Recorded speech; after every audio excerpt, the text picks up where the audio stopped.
In this video, I'm gonna teach you how to add friends on Nintendo Switch on Minecraft. It's a very quick and easy process, so make sure to follow along. I want to make a quick disclaimer and say that I'm recording this video on my Windows 11 computer.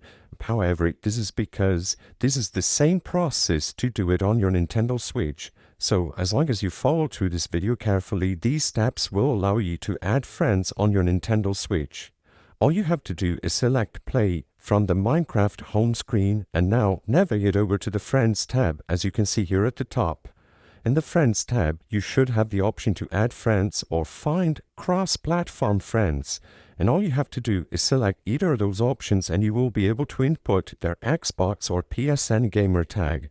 Of course, if you want to play with someone who also has Minecraft on the Nintendo Switch, just look them up on the Nintendo Switch through their friend code and also add them through here. After you add them, you can invite them by joining any of your worlds and using the tab at the right side of the screen to see if they're online, and you will be able to invite them to your game. From this window, you can also join a realm if they happen to own one. I hope I was able to help you on how to add friends on Minecraft on your Nintendo Switch. If this video helped you, please be sure to leave a like and subscribe for more quick and easy tips. Thank you for watching.